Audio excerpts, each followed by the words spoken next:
Hello everyone, welcome to the stream! Coming through on a starry night, it's yours truly, the illustrious Phantom Thief, Kurtis Hashimoto. Hi!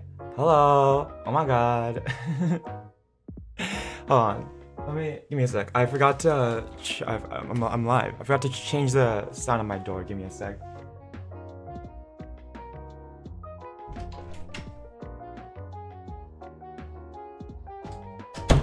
On air. Hello! Thief! Yes. Thief! Insert, hold on, wait. Hold on. I can do this. Wait, hold on.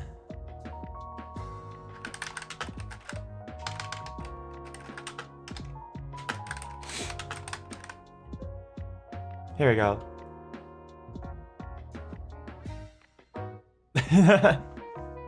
I've been spotted. Hi, welcome to the stream. I don't know if you guys heard that. Let me play that again. Hold on. Okay, there we go. Hi Black Cat. Hi Ben. Hello, welcome. Hi everyone. Boop. Hi Metal Sonic. Welcome. Oh my god. Is that sound effect when you boop me on the nose? It's just the Metal Gear alert sound effect. Is that it? How's everyone doing today? I'm sorry I didn't like. I was gonna stream on Wednesday, like yesterday or Monday, but I was trying to schedule basically I was trying to schedule some hangouts with my friends because, you know, since I'm back home for winter break, I have like a lot of pressure to like hang out with people, but like some stuff fell through, so then I posted my stream schedule really late because of that. But we're here now. Hi, hello. Yeah. Oh, you're Forgotten Dreamers. Yeah, I don't know why they made it so it's handles instead of I kind of miss when it was just like the username rather than the handles, but what can you do, I guess. Anime episode. It's that rom-com that's been going around, isn't it, Black Cat? There's this new rom-com that's been going around, or rom-com anime, right? I forget what it's called, but I've seen some clips of it. It seems pretty funny. I might watch it. But yeah, I hope everyone's doing well. But yeah, we're here. We're streaming today. It's yes. I would have streamed more, but I was like, ugh. The thing is that everything I want to stream is kind of like next week, cause like Genshin's getting there's the new update for Genshin next week, right? So I was like, well, that's next week. So I wanted to pull for Columbina and Inefa. So I didn't. So yeah, I didn't. I don't want to play anything today, or I don't want to I was like, what do I do this week? So I guess we just chat because I've been wanting to catch up for a bit, and then we just finish off Legends ZA, and the next week is like. I think I might try to get a collab set up too if I can. I'll have to go ask someone. Columbina is next week. Yes, you own 7 mangas. Something you saw was Overlord. Overlord is a little bit too bloody for me. Overlord, I can't do it. A little bit too much violence. Tamon B-side. Tamon B-side. Okay, gotcha. You need the angel girl. Okay, so we're both gonna pull for Columbina? Okay, cool. So I've got like 10,000 Prima Gems saved up right now. So I'm gonna, and I've also got like really high pity and also guarantee. So we're gonna get Columbina for sure, and then I also have capturing radiance guarantee. So then after that is gonna be Inefa, because I really want Inefa because her voice actor is Gumi's voice actor. So we're gonna stream that, and then, I mean, I guess I can't steal any materials from your world, Black Cat, because I need I won't be able to steal them, like the materials from your world for the Columbina, because you're gonna need them. You're gonna need them for her too. So we'll have to steal from someone else. Yeah. I'll have to go. Maybe I'll go watch it. I usually engage with anime if like I see a lot of clips on it on YouTube and it piques my interest. Normally I don't watch anime otherwise, but that one seems pretty interesting. I'm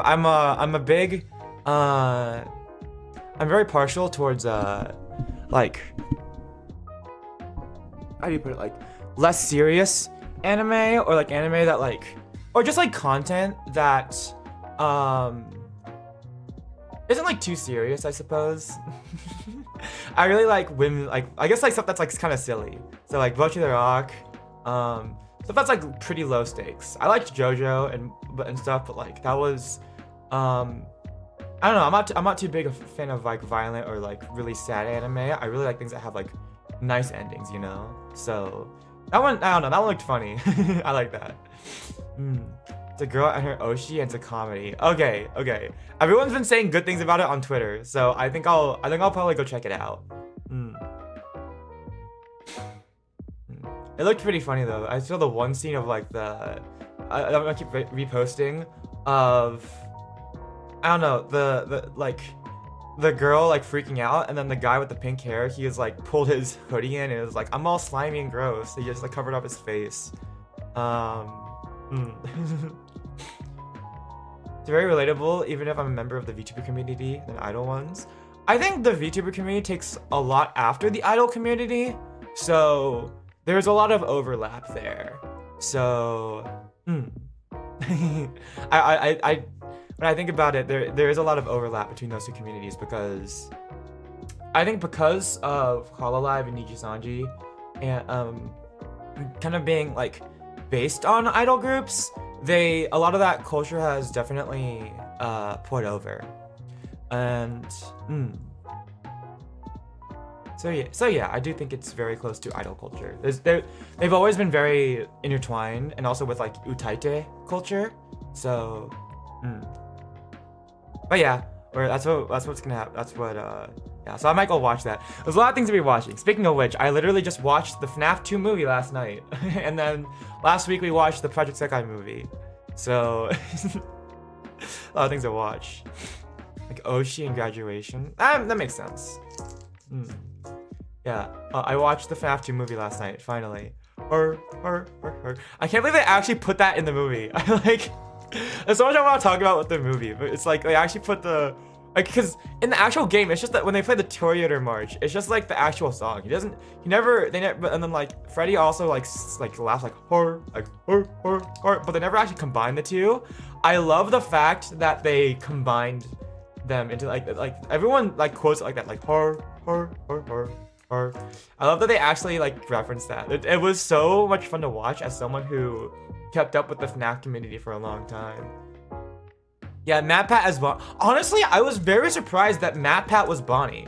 Like I knew he had a really good like falsetto. Like MatPat has a great voice. He used to be like a theater actor.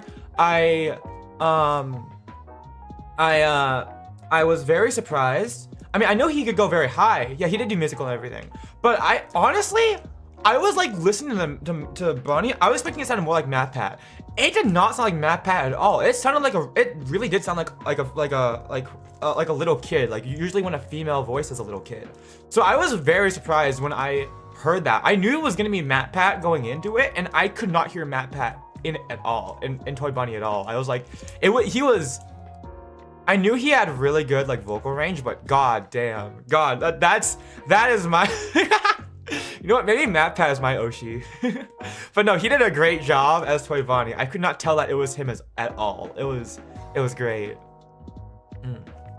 Yeah, and I don't know, I guess spoilers for the FNAF 2 movie if you haven't watched it yet.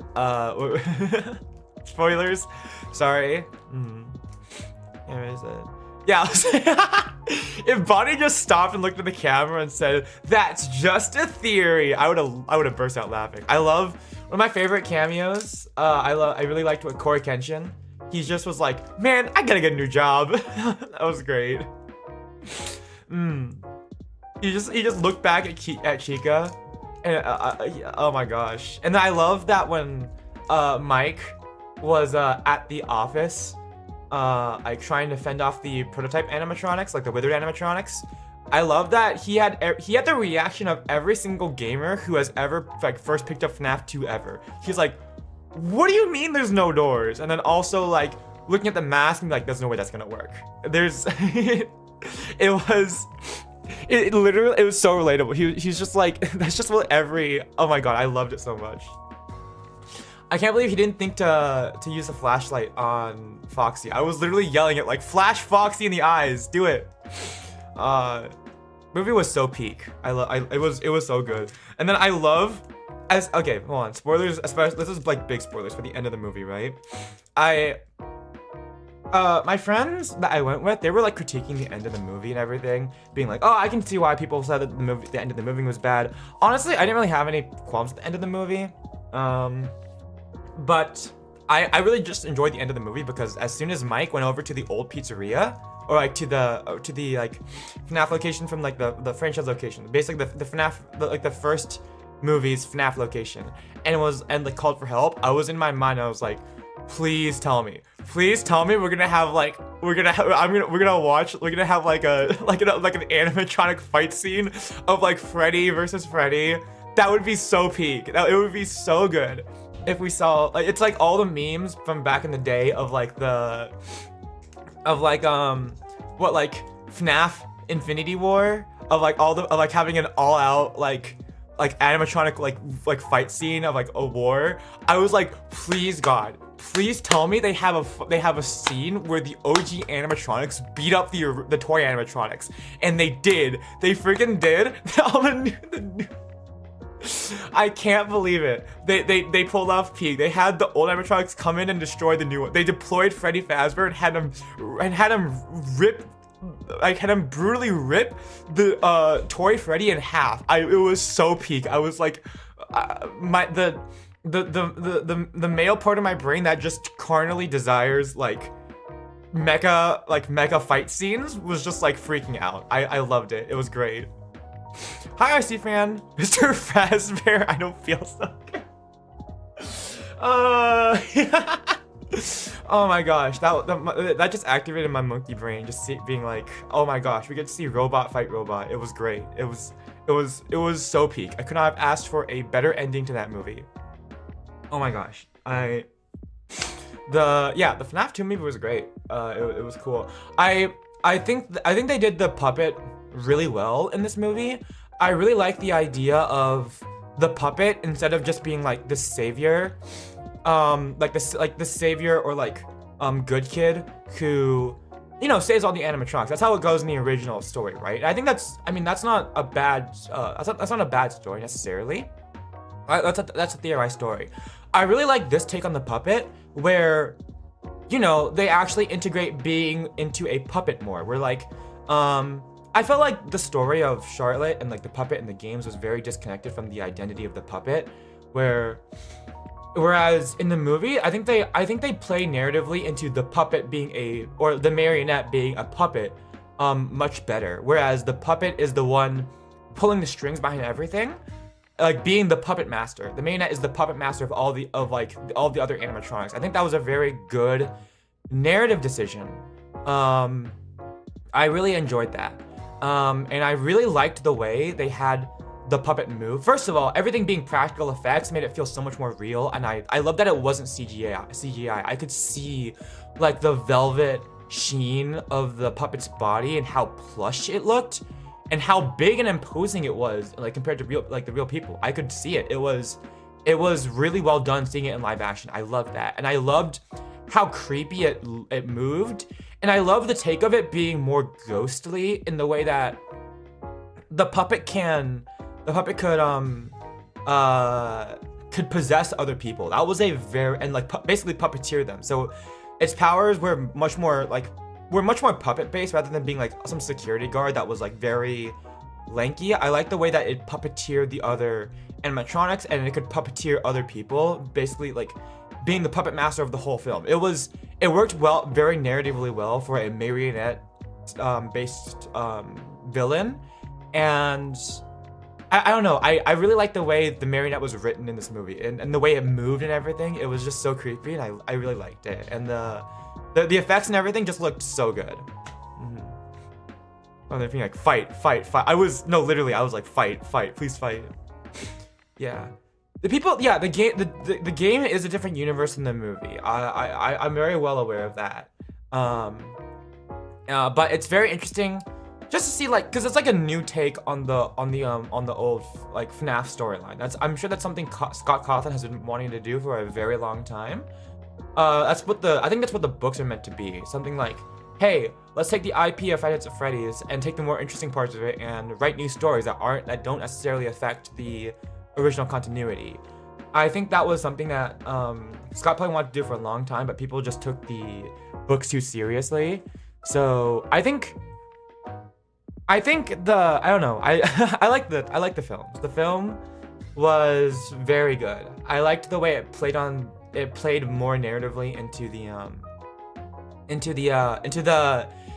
more narratively into the themes of the games. Lore, yeah. It was great. And that how it's like an alternate universe. I honestly, as someone who was following game theory and a lot of like theories for the FNAF lore for a long time, I think people, I think, okay, there was this one FNAF video that I saw, like lore video, quote unquote, that I saw that was really eye-opening and to me, and I've been looking at it for a very long time. Hi, Ren. We were talking about the FNAF 2 movie. It was very peak. I really liked at the end of the movie. Oh, I guess this is spoilers. So spoilers for the FNAF 2 movie. Hi, Pray Gogo. Oh yeah. Okay, let me finish my train of thought first. There's this one FNAF like lore analyzer who I thought had a really unique perspective and that has like maybe gone back and think more critically about all these lore videos. It's that this lore person isn't just someone who like overthinks things, right? They are someone who has been a storyteller, or so they claim, right? Or someone who's write stories. And he's looking at it from a storytelling perspective. He's like they went in and like looked at FNAF as a whole and it was like, guys, imagine you're a story writer, right?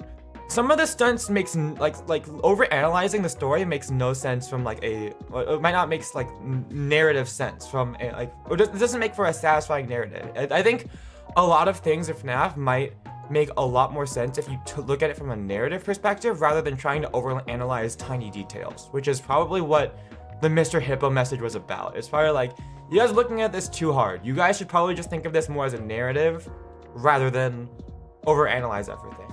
Which, I mean, people tend to do.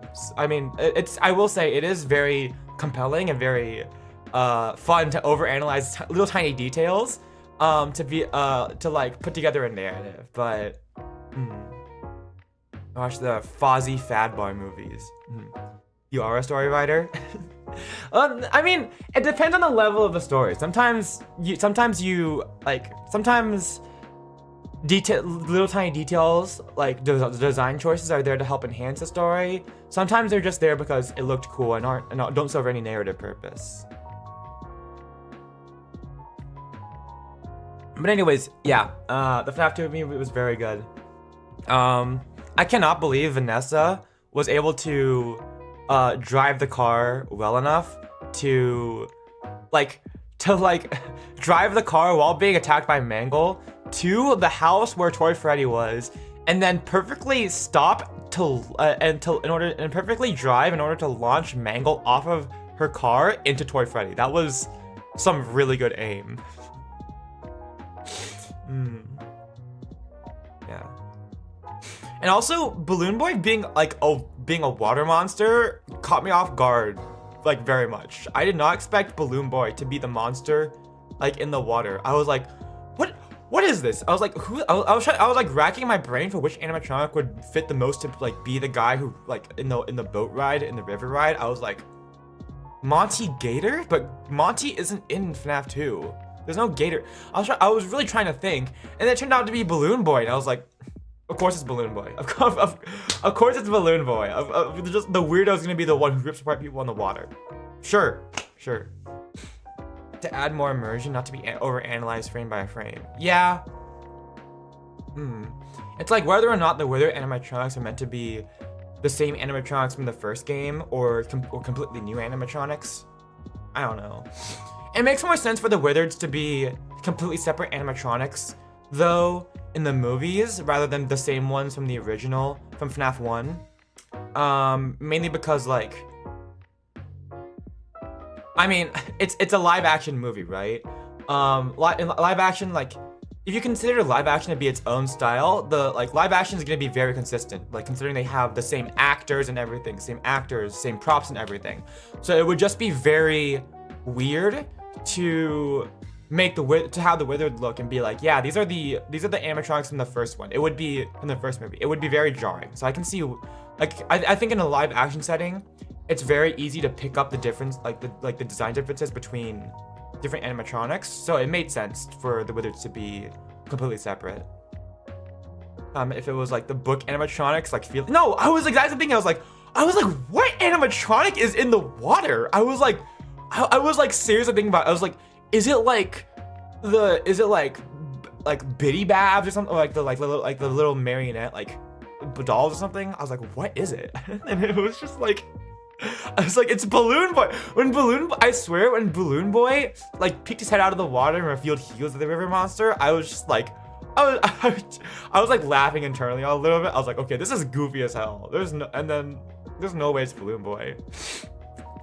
And I love that Mike hated Balloon Boy as much as we did. He was like, shut up. Like he wasn't scared of Balloon Boy as well. I was like, ah, god damn it, this guy. And he ripped off Balloon Boy's head. God, I love that. Mike was just so fed up with Balloon Boy. He just wants some batteries. Yeah, he's just, let me eat them batteries, bro. They're tasty. You guys just ever eat batteries? So my mom in a Croc store, they're labeled Fire Crocs. Ooh. Oh my gosh, that's just, your mom is finally back. You know what? When I was a kid, I had like these Van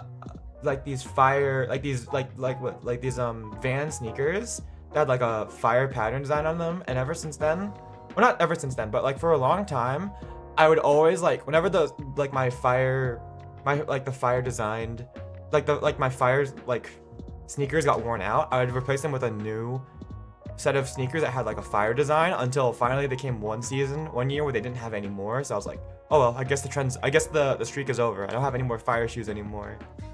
I don't know why, it just was something I did as a kid. Anyways, yeah, FNAF 2 movie was really good. It was peak. I loved it. Yeah, R.I.P. fire sneakers. I think we still have them. We still have like my latest that I ever had, because my mom was like, oh my gosh, these shoes are like rare now because they don't make this design anymore. We should keep them. We have them still. I don't know why. They can't be that valuable considering they're worn, but whatever.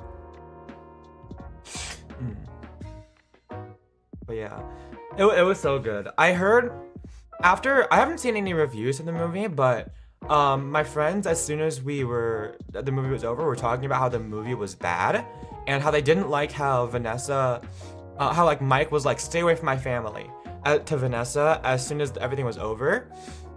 I kind of get it though.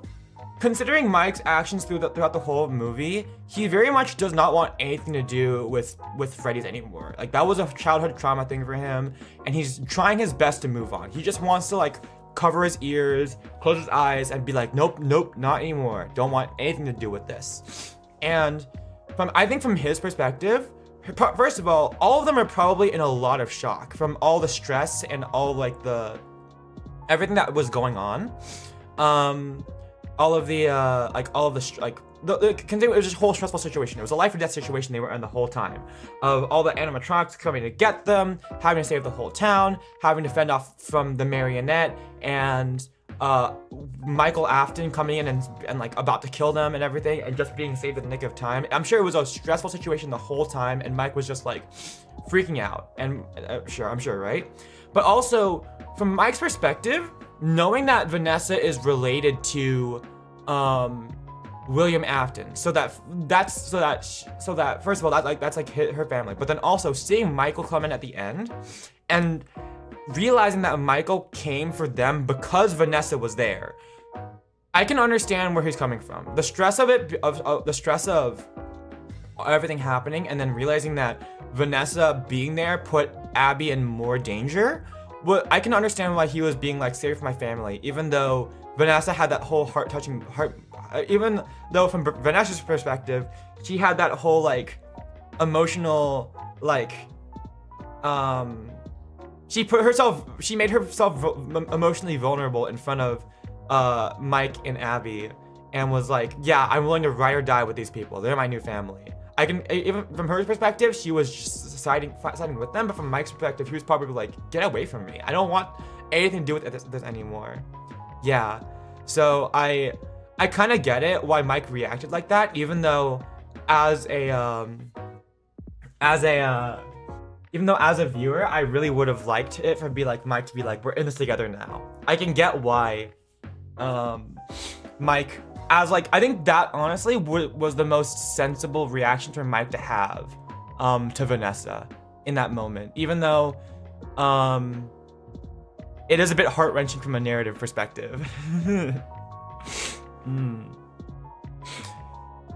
Although my friends were like, this is an ass movie at the end, as a joke, mainly because at the end of the movie, in the post-credits scene, Springtrap didn't say, I always come back.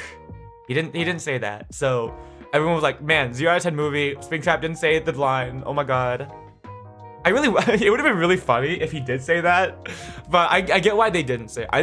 I think him not saying anything and the eyes just glowing at the end, Springtrap was a more impactful end, even though I would have really liked to hear him say, I always come back. No Walter White Springtrap? What's my name? I'm just imagining Springtrap like on the side, like cooking meth. He's like you're in the middle of the night, you go to an alley for a drug deal. It's like, I gotta get my meth, and it's just like, where is this guy? And then all of a sudden you see Springtrap, you see like eyes start to glow in the back of the alley. You're just like, what the fuck is that? It's like clunk, clunk, clunk, and you just see this towering and like withered animatronic with like human flesh inside of it lumber towards you. Just like, what the fuck is going on? And then he just like opens up his hand, drops off a pile, like a bag of meth in your hands, and then just walks off and waves back at you. It's just like, okay, cool. I love the little pressure. No, I was just talking about that earlier. I love how they put the meme of the her in the little movie with like little plush Fredbear, the little plush Freddy friend. I love that because like because he doesn't say that at all, like in the actual game. It's just like either the Toreador march, which is like the actual song with the music box sounding, or he just goes her at the end, but people being like her. Someone made that up, but I love that they actually put it in the movie. It was great. Watch out the people have conversations. The grocery store. Okay, have fun at the grocery store. Have fun with your people watching, RC fan. But yeah, I loved that. The movie was so peak.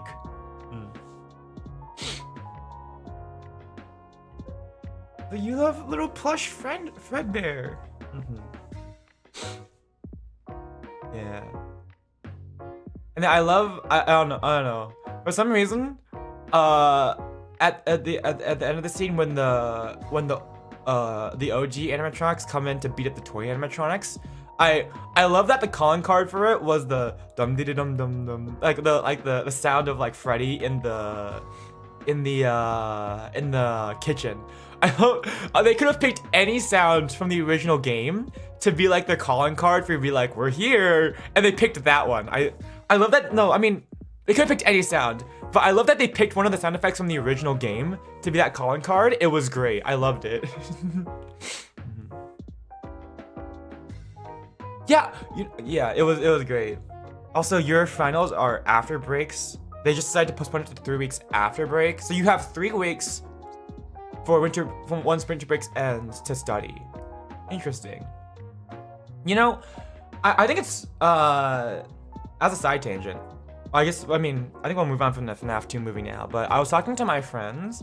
I think they also have finals after break, which is really weird because from my impression, right, this fall semester ends with winter break, doesn't it? So why would you have your finals for the last semester after winter break? And it's different in college because your that's when your classes end, right? So I guess my friends, their winter break or their fall semester just extends to past fall semester, which is really weird. I'm not really sure how. I don't know. All right, well, good luck, Ren. My winter break ends this week, so I have to go back to school on Monday. So I'm actually flying out on Saturday, so my next stream is gonna be on Sunday. That's when I'll be getting set up. So I'll be packing up tomorrow. Actually, you know what? I'm kind of stressing out because I don't even have all of my classes registered right now. The website that my college uses to register for my classes, it was down for like maintenance. For like basically like from midway through December to like a few days ago. So it's just up now, right?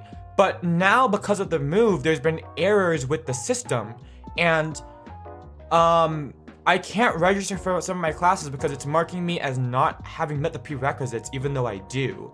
So they actively acknowledge this problem with the system, right? They were like, I saw an announcement being like, hey, if you can't register for some of your classes, please make sure to contact your college advisor. I cannot get a hold of my college advisor. I cannot. They're like MIA. I can't get a hold of him. I sent an email 2 days ago, sent a follow-up email yesterday, tried to call him today, nothing. I can't even make an appointment with him over Zoom because that function is down. I think I might just have to spam call him until like I can get a hold of him. But I really need this class. Like I need these classes to graduate. But like the site isn't working. I can't get a hold of my college advisor. Like everything is just awful right now. It's bad. You have to pay for 2 semesters in college. Instead of like by school year, which was like for like high school and like basically all of grade school, to my knowledge, college is more like by semester. So I think it can be by maybe trimester or quarter system depending on the thing, but I think it's usually by semester from what I've heard from my other friends and my own experience. So you can graduate in the fall or in the spring. There's like the fall semester and the spring semester. They're like kind of like 2 separate things. There's not like one continuous school year throughout the whole thing. It's just by semester. So you can just pay for 1 semester. You can pay for 2 semesters from my thing. But like, yeah, it depends basically. But from my understanding, it's by semester. It's not by year, like it was in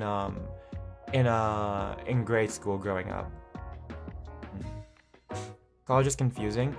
Just think of 1 semester as the equivalent of 1 school year, basically. And you get to choose what classes you want. I mean, it's a different system from higher education. It's a different system from grade school, but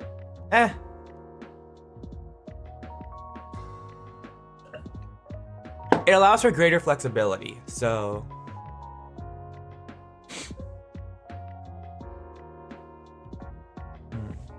but yeah, that was what I did yesterday. I guess the way I've also been spending my winter break, I'm gonna be real, it's been a lot of just relaxing. I haven't been doing a whole lot of stuff. I need to do some video editing. I want to post some shorts and stuff, but just cooking, designing, or reading notes. Speaking of cooking, over winter break, I also decided to spend some more time practicing souffle pancakes. So I have some pictures I want to show you guys. I've been having a lot of progress. It's been a lot easier because it's been a lot easier because at home we have a mixer, which we never use. We have an electric stand mixer at home. So it's been way easier to make the meringue than doing it by hand. And I think honestly, it's also led to some better results because I think making the pancakes faster helps maintain like the air and the fluffiness in the pancakes, so they come out fluffier at the end. So the fact that I have a stand mixer is probably making them come out better. But I've gotten a lot more experience with this. Or handmade pancakes. They were handmade. I mean, not hand mixed. I'm not making that mistake again. Oh god, I gotta clip that for my own embarrassment. So let's see here. Where was trial number 1? So I posted this one on my Twitter. Here, I'll show my work to Chef Ren Ramsey here, so we can get some thoughts here. This was the first batch that I tried making coming home. Well, actually the second batch. The first batch was the one I made. I posted on as like a community post, but that was more of a test batch than anything. These ones I put a lot more batter into each pancake, which I think kind of ended up coming out better. I think the smaller ones definitely I think they cooked too well, honestly. So I think having bigger ones led to had a better consistency, and they were fluffier overall. But this was the first one. You can't really. I didn't really have a better camera angle, so you can't really see how thick they are. But they were very fluffy. These ones were very fluffy. They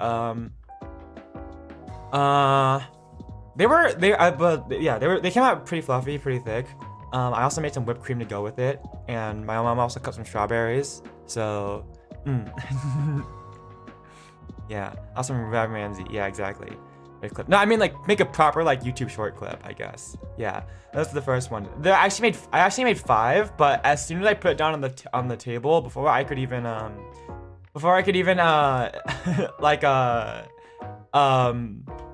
take a picture, my grandma immediately grabbed one and started munching on it, and she liked it. She asked for a second. I originally made them just for me and my mom, but then by the time I finished, it was around lunchtime, and then my entire family came out and had one. So I was like, well, okay, I guess I have to make more now. Like, they were like, my grandma was asking for a second one. I was like, I didn't make enough. We have 5 people in this household. At this point we can have 1 for each. So then a couple days later, I tried a second batch, and I think this one came out really nicely. This one came out even better. So here, let me get these in. This time I made 10, and I made them very quickly. I did my best to make them in rapid succession. So you can see the bottom 3 over there has a different texture than the top one, even though they're from the same batch. I think it was because I cooked the bottom 3 first. I was cooking 3 at a time, right? So I cooked the bottom 3 first, and then I cooked the last 2 afterwards. But that allowed time for the pancakes for the batter to lose air. So I think it ended up coming out flatter and everything, and also the pan was hotter because it had been more time. So I decided to try to mitigate that by for the second batch by cooking 5 at a time. I had 2 different pans set up so I could cook 3 and 2. And you'll see how those came out real quick. Let me just put these pictures up onto OBS real quick. And Ramsey approved. Well, these ones were the less good ones. I made even better ones, I think, for afterwards. Let's see here. For the second batch, if I do say so myself, I was really proud of these. Okay. Here we go. Yeah. Okay. So this was the second batch that I made, or the second, or the next attempt I made, my most recent one. You can see the left one was the first one. Was the first one I made, and you can see that the 2 other ones didn't come out very well. That's because the second burner I was using, or the second pan I was using to make the other 2, because it was a smaller burner, I underestimated how much heat I overestimated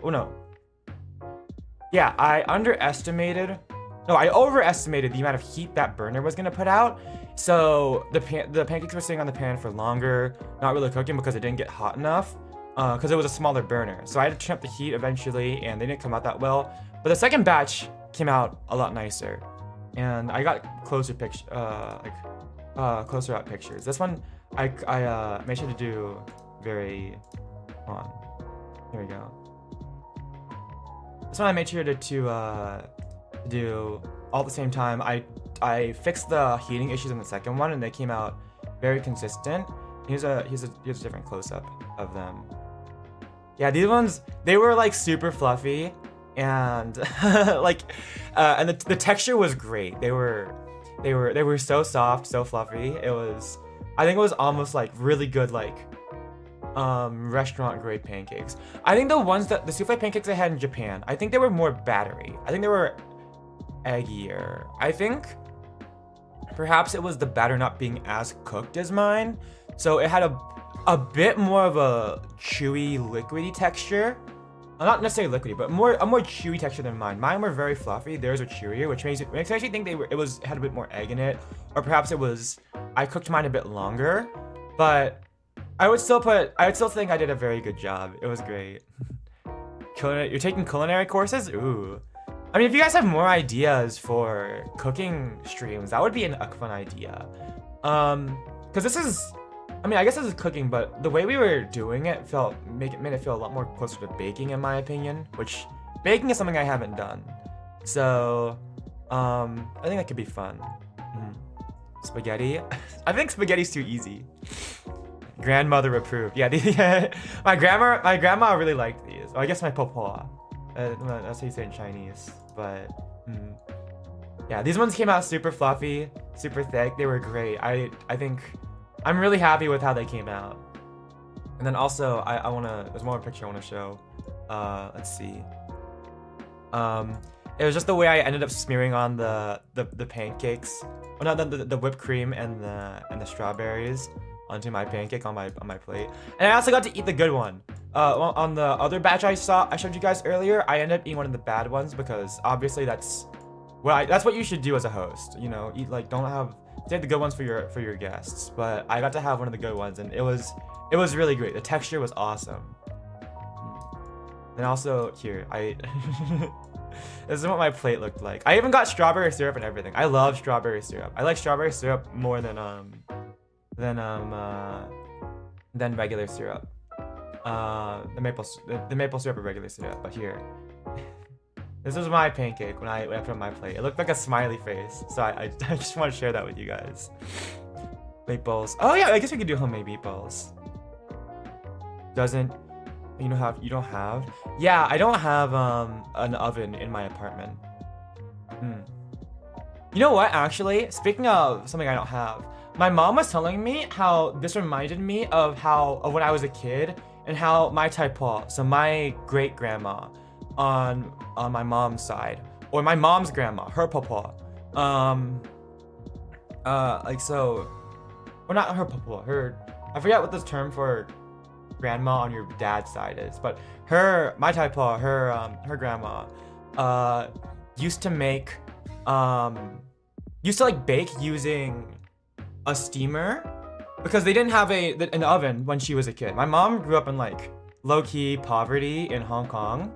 And it was it was 4 kids, her parents, and then her grandma all in one house in Hong Kong when she was a kid. So, and they didn't have a lot. But she was telling me how my taipa would bake her cakes using a steamer because they didn't have an oven, and that the taste of the souffle pancakes I made that day, and also that the process of making it reminded her of the pancakes my taipa used to make for her, and that made me feel, I don't know, that made me feel how do I say? It felt sweet, you know? It felt sweet that, cause she was talking about how my taipa was a good cook, how my dad was a good cook, and then I guess I'm starting to learn cooking skills as well. So is my mom. So we have it's a bit of a family history for having cooking skills, and it just felt really sweet to hear my mom reminisce about her childhood with my cooking. That made me feel that made me feel good. Steam buns. Yeah, we do have a steamer, but well, I mean, I guess I did buy a steamer, so we could try making steam buns. I could try making dim sum. Ooh, maybe making bolo bao would be fun because that's my favorite dim sum item. We could try making. That might be hard. We could give it a shot. Making Chinese bao. Yeah, that could be fun. But I don't want to overdo it with cooking streams. I want to make them feel special, you know. I don't want to do them too. Also because they're a pain to set up. But yeah. You melted your steamer. What did you? Maybe was it a plastic one? You know, now that I think about it, maybe I shouldn't fault you. There was this one time.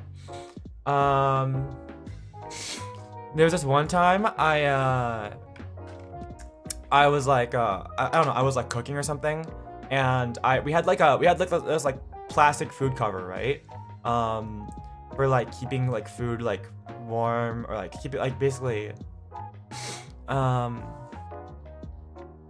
keeping like food, I don't know, keep like, yeah, we just have like a plastic food cover, right? And I was like, well, I need to cover this pan real quick. I guess we'll use that food cover. And I ended up melting the sides a little bit, like the little ended up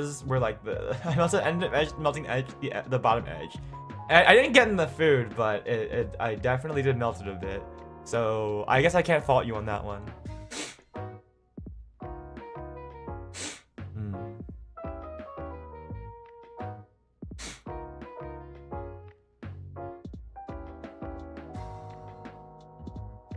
Alright. Also, bao. So I guess this is, I'm looking this up, I guess, Vietnamese steamed pork buns. So I guess this is a Vietnamese take on char siu bao. Sorry, I'm Chinese, so I tend to, that's how I refer to stuff. I grew up Chinese and like, so that's what I refer to it. Char siu is pork. Here, I'll show a picture. So like this. Oh, what the heck? It froze. What did I do? This? Okay. They are very good. Using a pot for an old rice cooker and the steamer. That makes sense. I mean, it's like how I say Chinese New Year, even though I know it's technically Lunar New Year. It makes sense. We no worries. I will admit I don't know that much about Viet names for food. I know banh mi and then pho, but that's about it. So I've got to learn more. That's okay. I mean, I think saying that just sort of like reminds you of like, I don't know, it's a part of your identity, I suppose.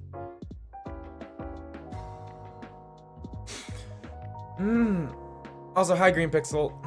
Asian food like that. I suppose they don't really have it that much over in other parts of the US. I know there's a lot of Asian people here on the West Coast, so I have a lot easier access to it, but I'm wondering, it must be less common over in like other parts of the US, especially like the Midwest, or I don't even know about the East Coast. So I've always like been wondering, like, if I lived in like, for example, like another part of the US, would I survive without like because I do eat a lot of Asian food, like a lot of Chinese food, but also like a lot of like Japanese food and Vietnamese food as well. I'm wondering if I would be able to survive in like other parts of the US if I moved out. All I got was egg and pork sausage. Ooh. Egg and pork sausage sounds really good. I don't know if I've had egg in like egg with pork in a bao before. It's not. Okay. Well, you know what? Here's helping Black Cat for you.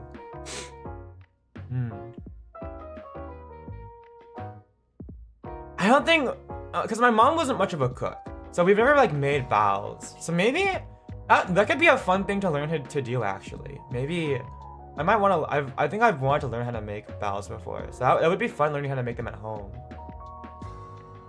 I want to learn how to make pineapple bun. Bolo bao. That's my favorite one.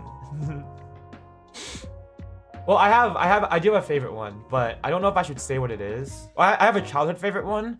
It's very simple, but I don't know if I should say what it is because I did not know this growing up. My mom, apparently my favorite like bao, it's like Chinese bun growing up, was actually a local specialty that only the bakery in my area makes. So I think saying what it is could potentially like could potentially dox me. So I won't say what it was. But I was surprised to learn that because it's such a simple one to make. I was like, really? Also, hold on, I just remembered something. Speaking of which, the pancakes, right? Yeah, I will keep it a secret. My grandma did something that surprised me, that surprised both me and my mom, right? Like as soon as she grabbed the pancake, and I've never seen her do this before, and I have no idea where she learned to do this. I don't even know if she made it up on the spot. In order, like, what she did was she ripped out like a hole in like the like a hole in the middle of the pancake, but like not all the way. It was almost like she made like a lid. So like, or she carved out like a little like because it was like a really thick pancake, right? So what she did was like she carved out like a how do I describe it?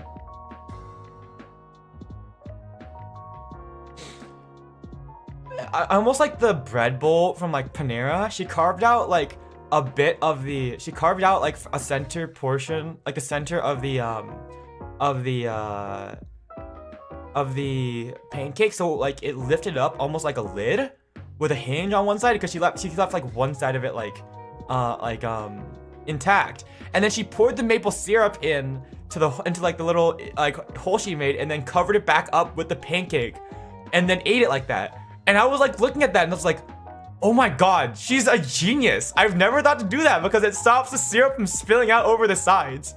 Both me and my mom stared at her with incredulously. We were just like, oh my god, where did she learn to do that? That is, my grandma is so smart. I've never thought to do that in my life, but like, it's so brilliant because it stops the syrup from spilling out. I was asking my mom like, where did she learn to do that? Where did she know? Do you know where she like learned that? And it was like, my mom was like, I don't know. I've never seen her do that before. Maybe she only did it because my pancakes were so thick. Because on a normal pancake like that's so thin, you wouldn't be able to do that. She's so smart. Galaxy brain. I don't know. I don't know where she learned that, but I'm doing that forever. From now on, I'm doing that with all my pancakes. So like the syrup doesn't fall out. Oh my god.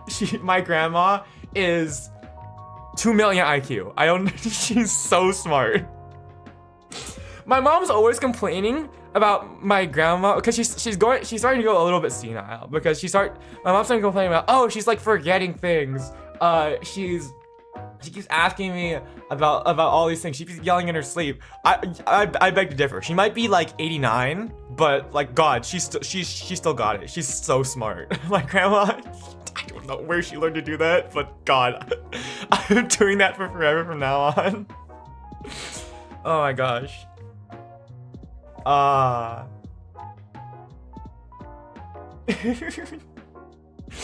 Okay.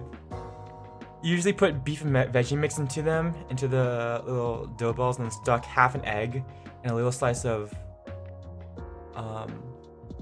lapchong. Isn't it? I think,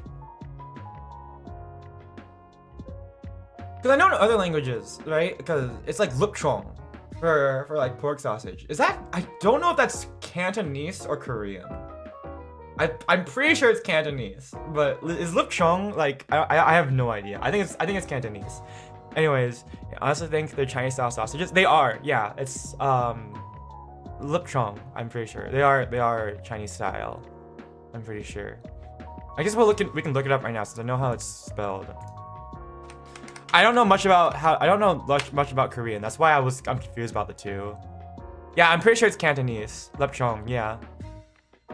Yeah, it's Cantonese. Okay. I don't know. I haven't learned how to speak Cantonese yet, and I don't know very much about Korean at all. So to me, they sound similar pronunciation. But yeah, it's not Korean. Hi, Astral. Hi, Astral Acid. Hello. No, it's okay. I've seen your tag here. Don't worry. Hello. Welcome. We're just chatting. Yeah. That's young. I guess. Well, considering my mom had me and my sister when she was like like in her 40, like late 30s. I don't really my mom had us late. So my parents are a bit older than I think most folks' parents, but that's not bad. I mean, honestly, we're Asian, so they age really gracefully. Well, not but no, my dad aged pretty well. Limus company. Okay. My grandma's older than your grandma. I guess that's true. Well, my other grandma is older than my grandma, so.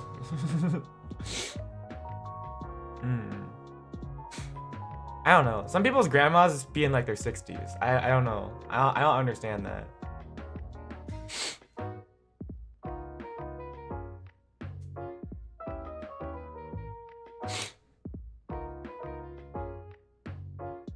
Hmm.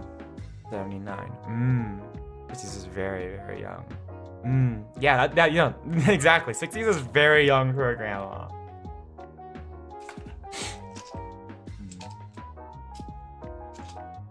I love my grandma though. Yeah. My other grandma is 94. So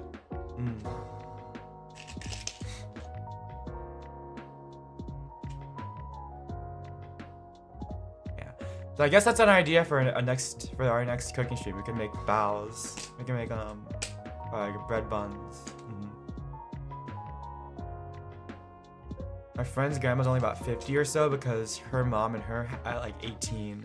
Yeah, the math on that is weird. It's weird to think that like I remember I was reading like the story in like probably elementary school. Probably just something I picked up from the library of like this family and like how like it was just like some like little child's like some children's tale, but it was like about just like the daily life of a family, and then how like one of them was like a great grandma. Sorry, I'm sorry if you hear like noises of like that's me fiddling with my lock picks. I think I fiddle with stuff in my hands a lot. But anyways, I remember like reading the story and like hearing like about how they're like about this children's story about like a family, but like in it was like their great grandma and how the great grandma was like talking, cooking food, and I was like, dang, their great grandma must be young, because my great grandma at that time was basically incontinent and in the hospital. She could not walk. So that was how I remember my great grandma. So seeing that someone else's great grandma in like that book being capable, basically acting the same way my grandma was crazy to me. Lockpicks, sir? Yes. Sweet steamed buns? You have to chill the custard overnight. Do you? Is it like laiwang bao with the egg custard on the inside? Laiwang bao is like, how do I put it? Laiwang. What is laiwang bao? How do you pronounce it? Laiwang bao. Chinese. This is definitely the Chinese turn. Steamed custard buns. Yeah, with like the buns with the egg custard on the inside. Yes, those are my favorite. I want to learn how to make those ones. Laiwang bolo bao, so the egg custard, a pineapple bun. Those are my favorites. You getting hungry? Yeah. How else is the Illustrator's Fancy Theater going? Exactly. I've actually, I think one time I actually did use my lockpicks to open up,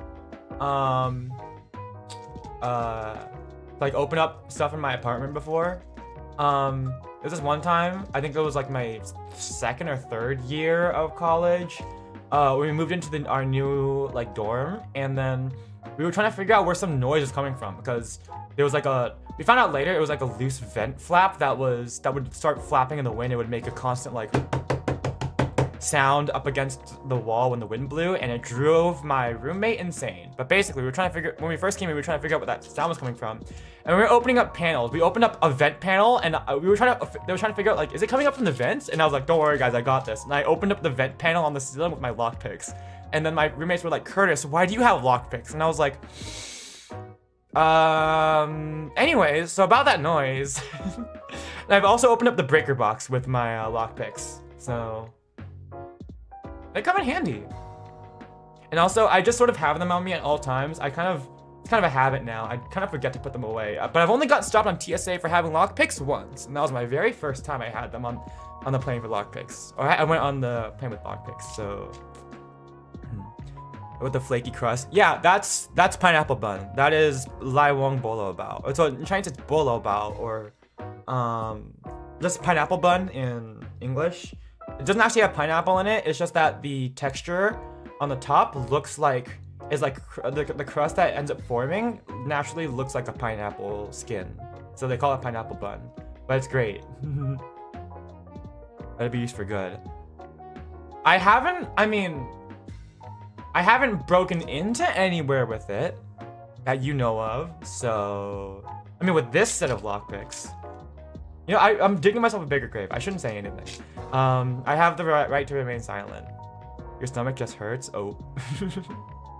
Get some antacid or Pepto-Bismol.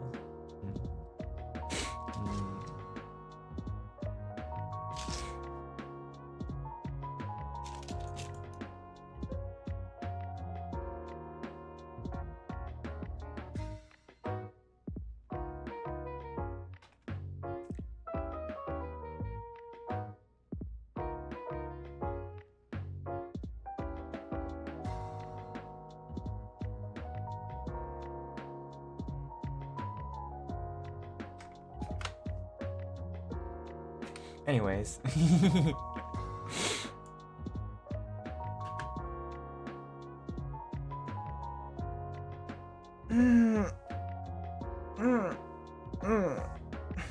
But yeah, that's what I've been doing. Anyways, yeah, cooking was fun. It's been a lot of fun doing cooking, like learning how to cook souffle pancakes better, and it gives me better ideas. I wanna learn how to do more dishes. I think it'd be fun to do stuff. I don't know why. I find I don't know why. I really want to collect like housewife skills, I guess. Cause like I already know how to sew and stuff. I want to get better at ironing, cause ironing clothes is like something I'm low-key scared of. Cause I burned a hole through polyester once. So I want to get better at, I'm like decent at ironing. I've gotten like, ironing isn't that big of a skill, but like since I know how to sew and everything, I might as well collect all the housewife skills. So I think cooking is one of those skills where like I know how to make like house dishes, but like I think like baking and stuff would be really cool to get out of. Male wife Kurtis, yes.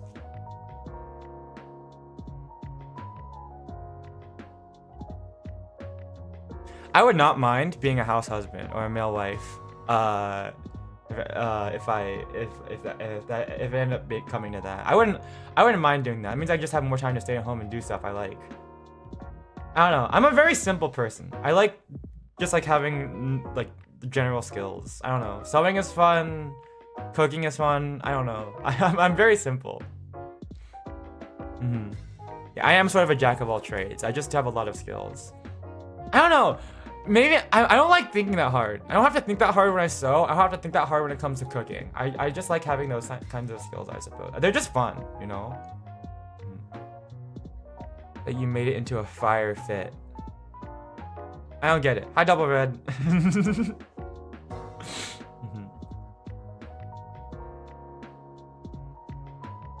So, like, I'm a decent cook when it comes to like just like throwing stuff into a pot and making it work because yeah. But I think when it comes to, I think baking more so.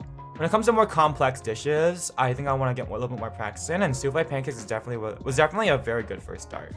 So yeah, the next one is gonna be Making Chinese bonsai. You know what? Actually, this would be a really good idea for a Chinese New Year stream.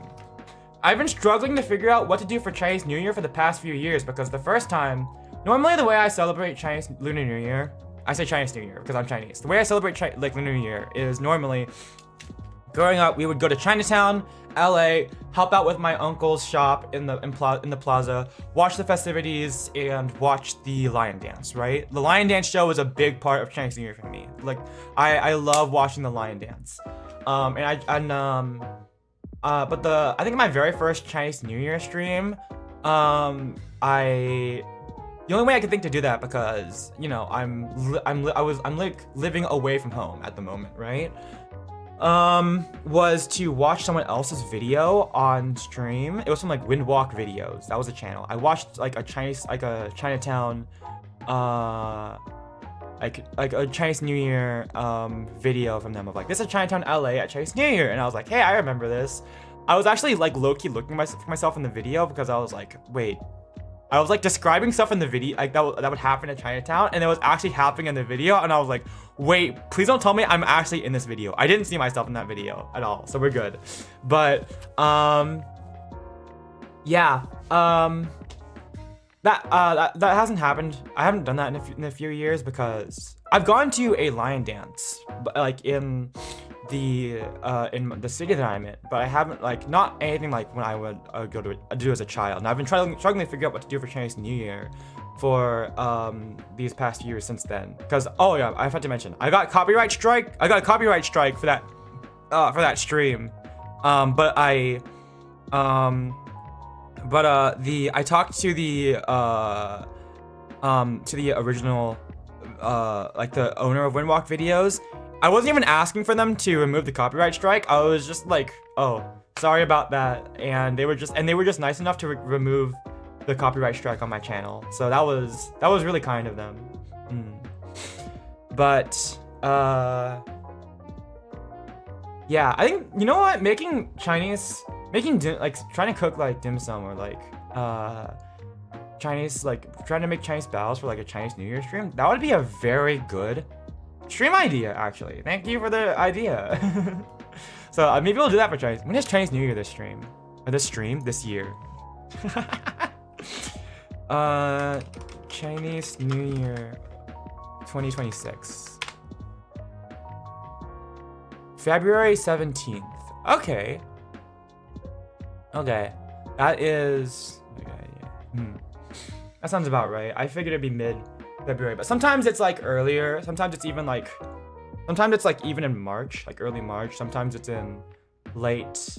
Sometimes it's even in January, so I just wanted to double check, but it's mid-February this time. So I've got some time to prepare then. Okay. Also, you're snacking on a lemon.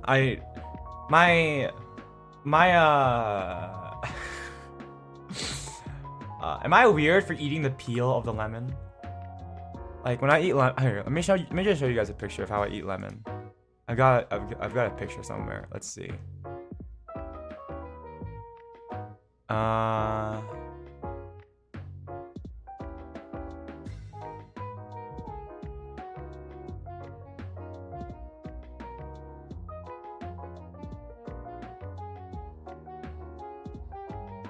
Where is it?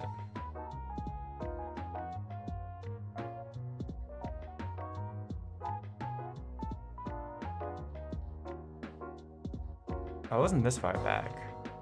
Hold on. Where is it? It's somewhere here. Oh, here it is. Wait, no. Maybe it would be, oh no, I turned it into a black and white picture. Let me see if I have a different version that's not in black and white.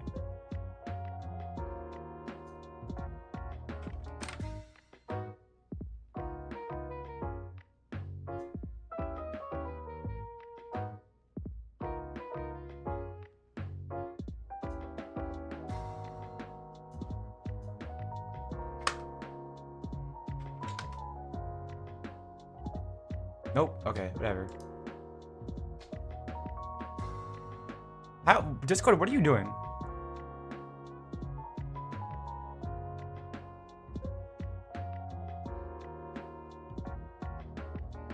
Whatever. Okay. Let's see. It's somewhere here probably. I don't know why I'm looking for this now. I've just decided to do that. Also, I'm stuttering a lot today, but that's fine. I'm self-conscious about that. I'm just gonna, don't mind me. Where is it?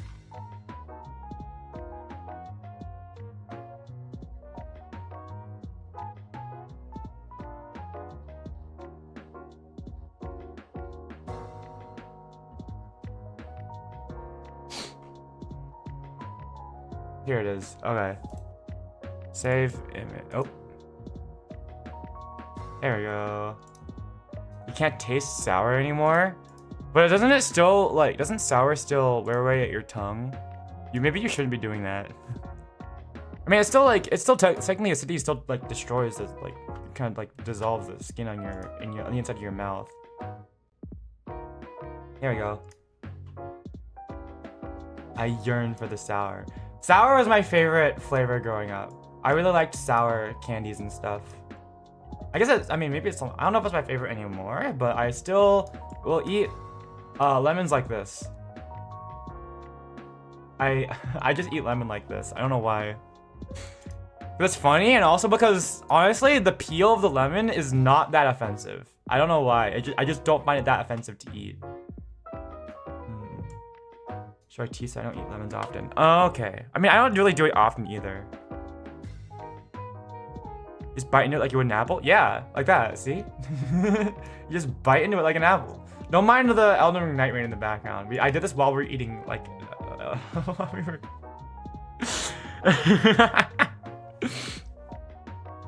You know when the restaurant gives you like the lemon to use as like garnish, to like squeeze the lemon juice over your food? I don't like doing that, so I'll just eat my food and then I'll just eat the lemon slice. Like I'll just bite into it. And then slice into water. Okay. You eat watermelon rind? Isn't that one hard though? Here we go. Yeah, you just bite into it like an apple. Honestly, I'm surprised that I haven't started doing this earlier. Like lemon rind just isn't that offensive, honestly.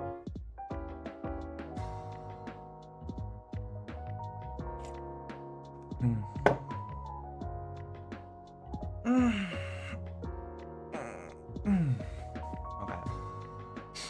As soon as you get your dish with the lemon, you maintain intense eye contact with the server as you bite into the lemon. I wish. This reminds me of my friend who like maintained eye contact with a server as he picked up ice from his water glass with chopsticks and just put it into his mouth, started chewing it. You know what? I've always wondered if like servers, after they get my dish, like get confused sometimes, like especially with the lemon thing, right? If they get confused by it. But because I eat things like shrimp tail, like I eat the shell of the shrimp too. Like that's my weird thing. I eat shrimp shells. And if it's like weird and if it's like soft enough, I'll also eat like crab and lobster shell. Like I can tell the story. I think maybe like last week, my mom wanted to take us out to this like lobster place. That serves like there's like Chinese lobster place that serves like the lob thing. So she wanted to go order some of that because my family loves seafood. So we went to go get that, and we had the lobster, right? And everything. And I was as soon as I started biting into it, normally I'll use like my teeth to help break open I'm already weird. I eat cartilage off of bone, and I'll eat like and stuff. So my parents already know I eat like hard stuff. But like sometimes I'll like use my teeth to help break open like some like shells as long as it's not too spiky or anything. But I noticed it's like, wow, the shell on this lobster is like especially soft. So I just started eating the shell. To be fair, I was only eating it in places that because I'm very experienced at this, you know. Because it's like one of my favorite parts to eat. I was picking out parts of the shell where it was like the panel, like the shell was very soft, and it's like almost like paper, right? So I was like ripping it out with my teeth and like chewing on it and eating it. And I'm pretty sure I ate more shell than I ate actual lobster meat. but like just like it was like maybe like 55 to 45 split of that. But I was like peeling off parts of the shell, eating it, and like eating the parts that were edible. But to my family, it probably just looked like I was just eating the shell. Like there was a whole crab leg that I just like, yeah, this is soft. So I just bit off the crab, the crab, like the lobster leg, and ate like the shell with ate like the entire arm, the entire like leg of the lobster. And my sister knows I do this, and she hates me for it. She just looks at me like, you're weird, Kurtis. And I'm like, look, it's tasty, okay? Extra calcium. No, I have so much extra calcium in my bloodstream. Shell, blue cap. Yeah, no, exactly. If you can eat the shell. But I think I wouldn't say the shell was particularly soft. It was like a very big crab. But yeah. I just eat it. I just like eating the shells. It's tasty to me. It doesn't really have any taste, but like I don't know. The sensation is nice to me. But yeah, so I picked out parts, like I also grabbed the parts of the lobster you're not supposed to eat. So I grabbed the head, I grabbed the flipper, I grabbed like the legs and just like straight up just like ate the whole leg, because I was like, this whole leg is soft shelled. Like it's not like specifically soft shell, but like they must have like stewed it for long enough that the shell became soft. So I just ate the whole shell. I ate the whole leg. Orange rinds taste worse than lemon rinds? Yeah, they do. The fub, I just dip it in water, eat the lemon. Yeah. You miss eating a lobster? Aww. You'll get there soon, Black Cat. I believe. Trust. I'm manifesting eat lobster. Extra lemon, not for my soup and sauce, but for my water and my mouth. Extra lemon, please. You know, I like that. That's fun. They're just gnawing on the shell. POV, your date is me and I'm eating the shell. You know what? This one time I went to a banquet. With my friends, right? It was like we were like I think it was like with my club, and like we got invited to a banquet. I won't say the specifics of what happened, of why we were at a banquet. We were at a banquet, and as part of like the 8-course meal, they brought us out some shell. And by this point, I had never eaten like shrimp with. I think it was like prawn. Was it prawn? What was it? It was like, I think it was a crawfish. It was like the small lobster, I think, or like a big shrimp. I don't know what it was. But it was like fully shelled and everything. You could like take out the shell and everything, right? And I don't think anyone had ever seen me eat shell before, so I just quietly ate my whole, like, everyone else was picking out their shrimp meat from the shell. I just ate the whole thing whole, and I was like very I was like being very like nonchalant about it. And I asked the guy next to me, I was like, hey, by the way, are you gonna eat that? And then like he was like looking at me, I was like, you mean the shrimp shell? And I was like, yeah. I was like, no. So I just picked up, ate it, and everyone at the table started looking at me. I was like, Kurtis, what are you doing? And I'm like, what? It's tasty. And they were like, the guy next to me was like, is this a party trick? And I was like, no. So then one of them was like, you know what? One of them, I don't remember how it got there, but then I think it ended up with me passing around my plate, like around the table, so everyone could put their shrimp shell on it, and I just started eating it. I don't know why. Everyone was just really amused by it. You lose your crab and started cackling. Shellfish hate this man. Yeah. If you're, oh my gosh, if you're a shellfish and you have a shell, I'm coming for you. My dad eats almost raw steak.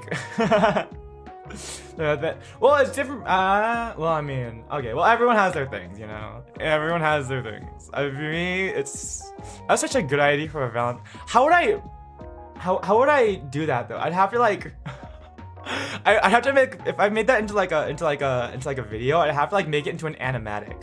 Oh my gosh, can I hire someone to make an animatic for me for Halloween, where it's like me eating shell? But I couldn't do it with my VTuber model. It wouldn't come across like properly. But I would love to like make an animatic for Valentine's Day of me like eating like the shell of like lobster. That'd be great. Oh my gosh.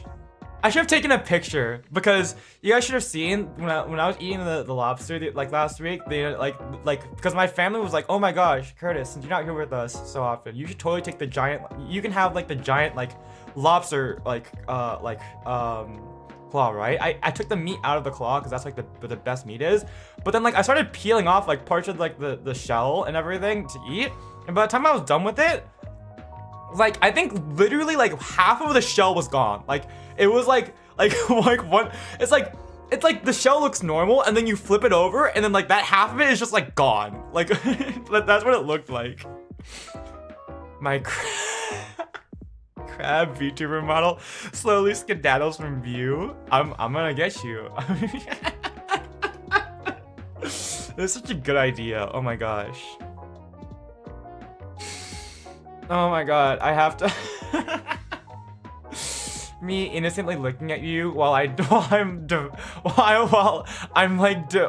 like deviously crunching on crab shell. Crab and lobster VTubers run. Oh, my bones are gonna be stronger from you. Maybe this is why I'm like taller than my sister.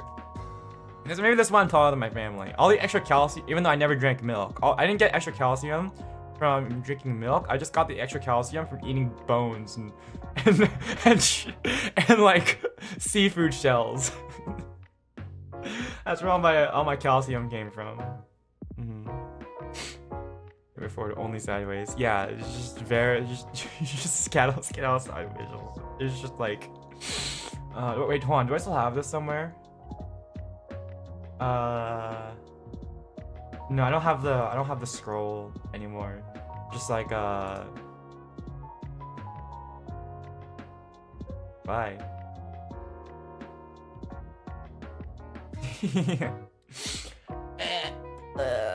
Oh wait. Okay, let's go back.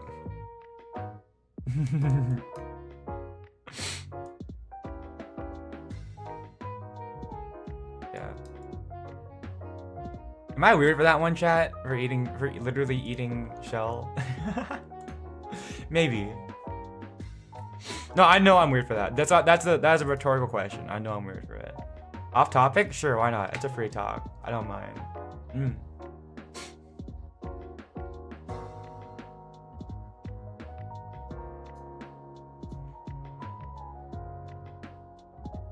Oh, I tapped out. Is it getting season 2? Oh no. Is it gonna be with all new characters? I mean, probably. But with like a new set of cast because, you know, most of them got killed off. Okay. Well, time to prepare my sushis. No? Okay, so it's gonna be with the same cast. Okay. You get to a different alternate universe. That makes sense. Okay. I'm gonna follow the AUs. Okay, sure. Why not? I mean, no way VVNOS gives us any happy endings. It's gonna be just as heart-wrenching, probably. Oh, time to mentally prepare myself for season 2. I'm just gonna go die in the corner over here. No, I guess. No, the alien stage character is gonna be doing that, not me. More songs. Yeah! More chances to cover alien stage songs.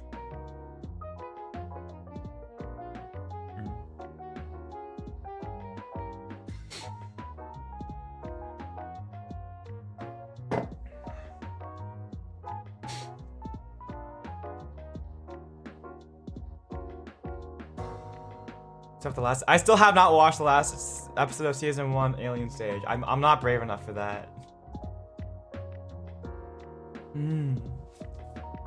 I went to a store though and I saw like a big, like,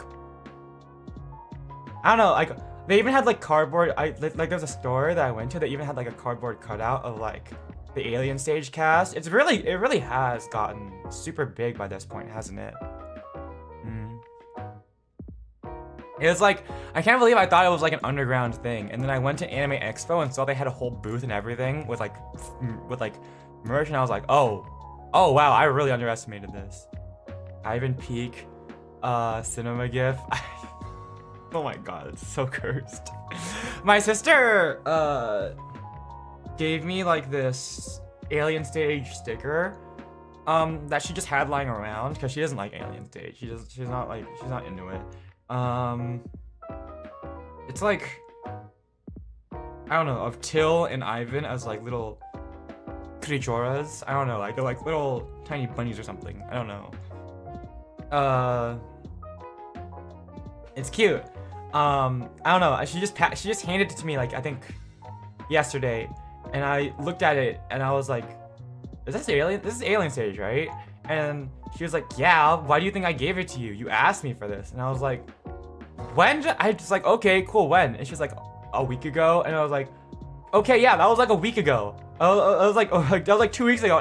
You mentioned it like offhandedly, and offhandedly, yes. Why did you expect me? Why I was like, why would you expect me to know that this is what you're gonna talk about? That this is what you're gonna hand me when all you did was yell when you just mentioned this offhandedly a week ago, and all the context you gave me was like you literally just called me over to your room to hand me this. Like I had no idea this was you were gonna hand me this because I completely forgot about it. Why would I? And we were also just talking about something else. Why did you expect me to hand this to you? Why did you think I was going to expect this from you? I guess I don't know. I don't remember. That was like conversation yesterday about her handing me the sticker.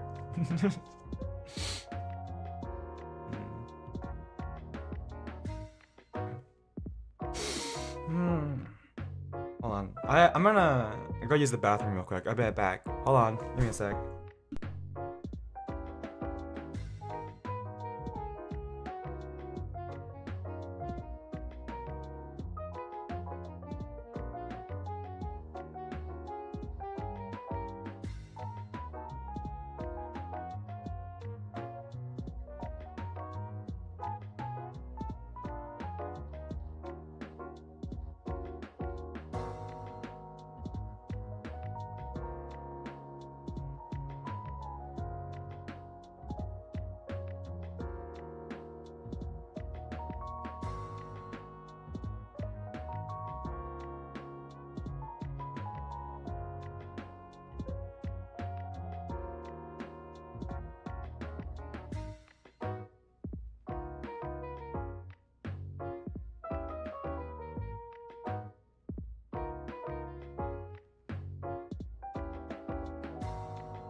Okay, I'm back. Hello. My like headphone cable keeps getting like caught on my Switch 2 and then pulling it out of the dock. At least the way I have it set up right now, because it's not very neatly set up. I gotta put that away. Hello, I'm back. Yeah, what else did I do in my winter break? We went to watch the FNAF 2 movie yesterday. I made more practice doing souffle pancakes. I really didn't do much. I mean, that's kind of the way I wanted it. I think like I don't know. That's kind of the way I wanted to have my winter break though, cause I just felt, I don't know why. Even though I think last semester just felt so jam-packed full of stuff that I just wanted some time to like sit back and relax and not do much. So which unfortunately means I've gotten like behind on content. So I'm gonna try to go post some like clips or something. I have a list of clips I need to make. So we're gonna try doing that soon if I can. If I remember to make clips. I gotta make one quickly. I gotta make one of our New Year's stream of the moment when we were watching the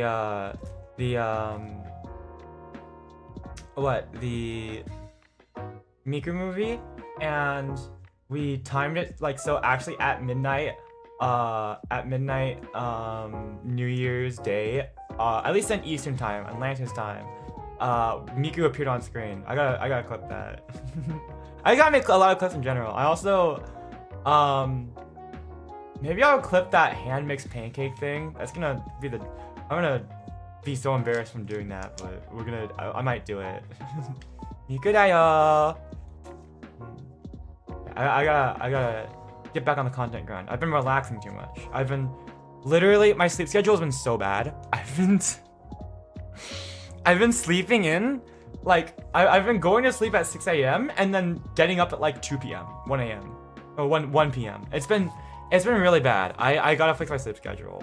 We actually had dim sum this morning, and I got up early for that, but it's been bad. My sleep schedule has not been good. I gotta fix it in preparation for school coming up. But yeah, I'll be going back to my apartment soon and going back to college. So yeah, I'll be able to do stuff while I lonesome. I'll be able to live on my own again. I don't know if I can go back to living with my family. I've spent too much time like living on my own. Living with my family is, I love my family, but I've gotten used to living on my own and doing things at my own pace, that having to constantly be aware that my family could come in and start yapping at me is like low-key kind of stressful. I gotta get my own, once I get out of college, I gotta get my own job so I can find my own place. But yeah, I'm excited for next week to go back.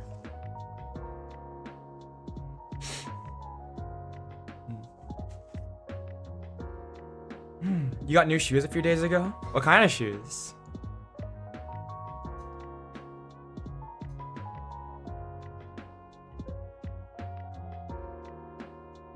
Also, I gotta show you guys something. Well, there's something I want to show you guys real quick. Steel toe. Okay, I think I got the idea. Here we go.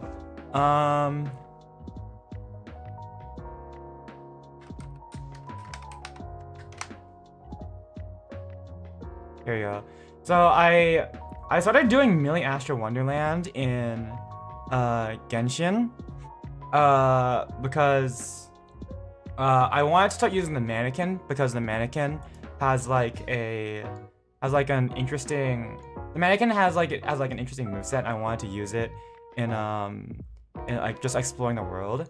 Oh yeah, no, I know it's Roblox. It's way more microtransactions. I can't believe I thought it was gonna be less microtransactions, or free to play. Like, you know, it's so monetized. It's so scummy. But I was like, well, if I'm gonna play as the mannequin, I have to play as myself. Okay, I have to make myself in Millie Astro Wonderland. There's no way I'm not. I don't have a screenshot on hand, I think, of my current Millie Astro Wonderland character that I made, but I was like, if I'm gonna make a mannequin character, it has to look like a Phantom Thief. And what do you know? Looking at the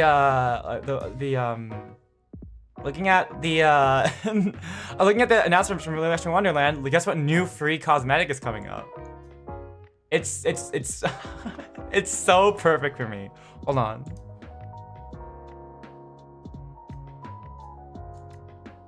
Guys, I can put myself in Genshin, guys. It's hold on. Oh wait, nope, I forgot. That does that. Not the maid outfit, the other one. I would, you know what? I wouldn't mind having the maid outfit though. For the mannequina. Here we go. It's so me. It's so me. Here. Oh no, if I just move anything, it does that. Okay. Interesting. Alright, just dragging and dropping sources into OBS is weird. Yeah, no, it's so me. We're so in Genshin now. What do you know? They put me in Genshin, so I get to actually play as myself. It's gonna be fun. So, I will admit I did I'm not gonna deny. I did buy cosmetics because I was like, if I'm gonna play as a mannequin, it has to be as me. I refuse it to not be me. So, yeah. Quite Phantom Thief core. It's blue enough. I'll take it. It's close enough. We're not gonna get closer. It's pretty. It's like blue indigo. I'll take it. Yeah, fit. Yeah, that's the curse fit. Yeah, that's me. It's even got like the coattails and everything. I can't believe it. If I can get my hands on like a blue or like a black top hat, it would be great. But right now, there's only the brown one of the steampunk one. The steampunk one outfit in Million Wonderland is also pretty good. Yeah, you know what? Next Tuesday, you guys will see it because I think as soon as you guys see.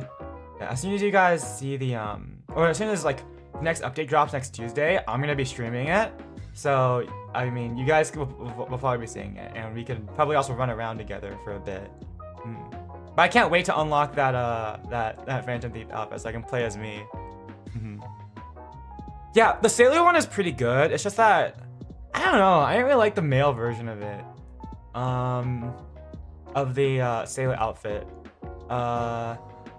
I don't think the sailor hat is as fashionable for the male one. If it was a beret, it'd be good.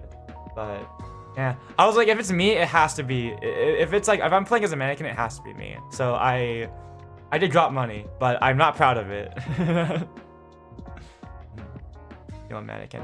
That's fine. You can run with whichever ones you want. I think eventually I do want to make a good fit for the female one as well. Just like I don't know. Just like to give it love, I guess. Maybe make it into an OC or something. I don't know. But I do like that they have the option of being able to that they just give you both, so you can switch between both of them. They make pretty. Yeah. Pokemon Legends ZA definitely spoiled me because on cosmetics being both for being for both genders or both styles. Like you can, if you're playing as the male style, as like the more masculine character in Legends ZA, you can still wear the female outfits, and then same thing the other way. That definitely spoiled me because for some reason I expected that to be the case in Million Wonderland. Then I saw that and I was like, oh right, yeah, this is Genshin. This is not Pokemon Legends ZA. Oops. That's just a W for Pokemon though. Yeah.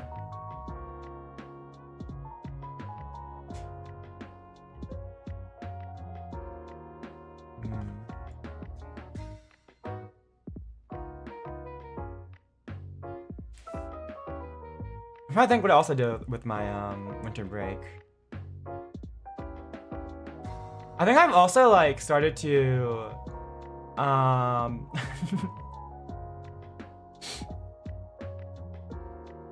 I think I'm having my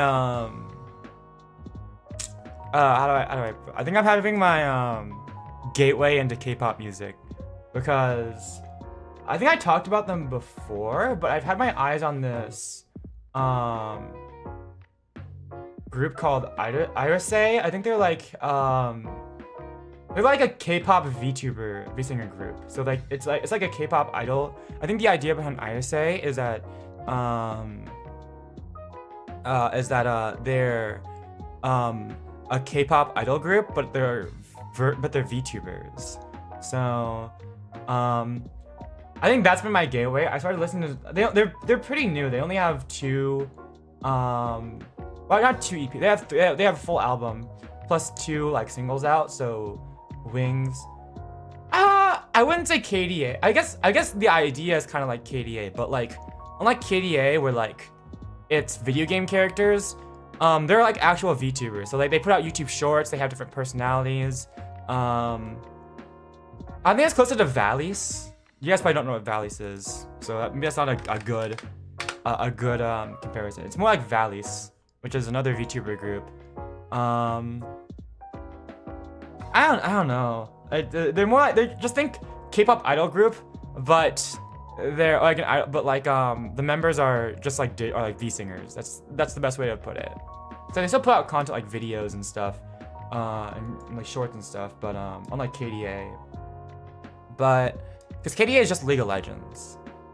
But I'm listening to them, and also I've been listening to some Illit songs. I was probably singing like Jellius a couple months ago, but also I knew about Magnetic a while back, so I'm I don't know, maybe I'll come back to you guys with having listened to more K-pop. It's also gonna be good because if I do want to cover like more alien, like any like other like, I have no idea how to pronounce like Korean at all. So maybe if I start learning how to do it through songs, then I could cover some like Alien Stage songs or something. We'll see. But I've been listening to Iris's songs a lot. Like Iris is like, yeah, I guess I can type it out. Their like name here. Iris. No, how do you? Iris. That's what they're called. They've got like a pretty catchy list. I like their two singles, like their first single Wings, and the newest single Love Game are both pretty good. Actually no, I think they come out around the same time. I don't remember. I don't remember anymore. But they've got a pretty good they've got a catchy song lineup so far. So I'll be keeping my eyes on them, I suppose. And then that might be my gateway into more K-pop music, so we'll find out.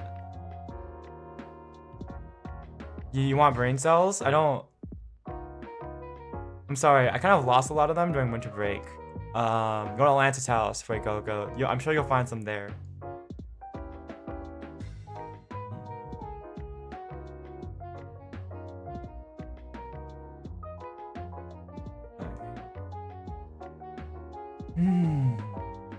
Okay. But yeah.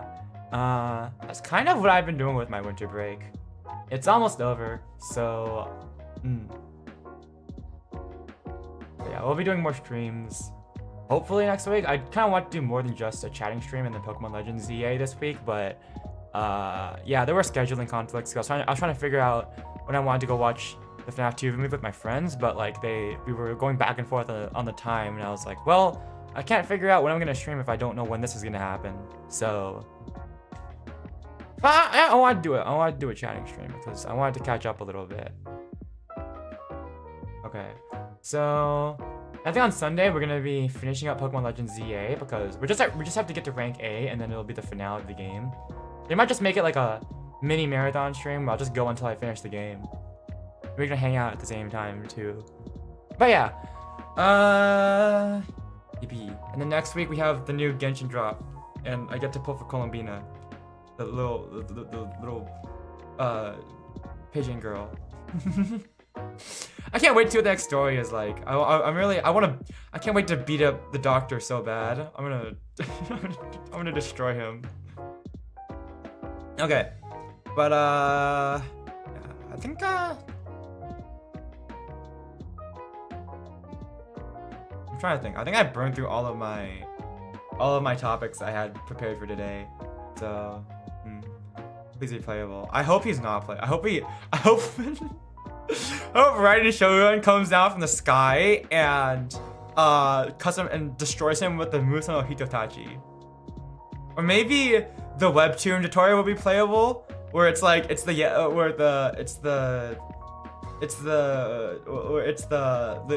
clown version of him. I don't know. I don't like Dottore, but I know some people are different. Can't wait to see Dottore mains go up in flames like Senor main. I'm kidding. Okay, but yeah. Okay. But I think I'm gonna wrap up stream here. I told my mom I was only gonna go for like a maximum of 2 hours, so if I go for longer, she might get mad at me, being like, "You went for longer than 2 hours, Kurtis.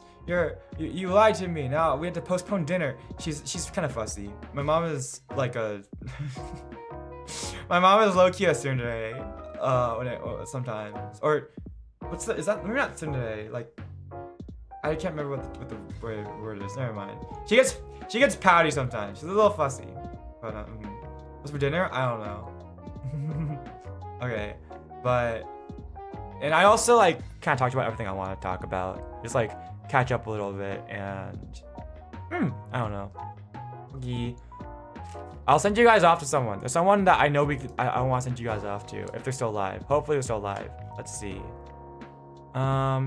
Yes. Okay. So, I'm sure you guys remember my friend Ashezi, right? The Rat King. They are currently doing a donathon. You guys don't have to donate, but I figured I'd just send you over to them.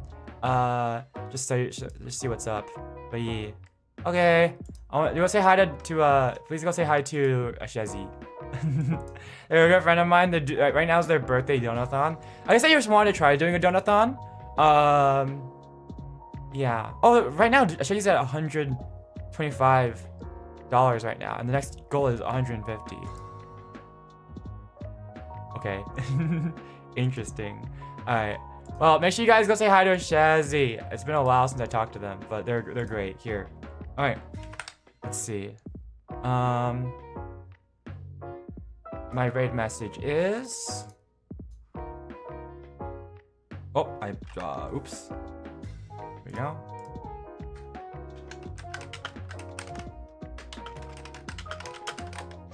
Here we go. That's my raid message. Make sure you copy paste it into Shazy's chat. Make sure to let them know that you came from me. Go say hi. Be nice. Go enjoy it. Please show Shazy some support for their birthday. Okay. Bye bye. I will see you guys later. Have a good one. See ya.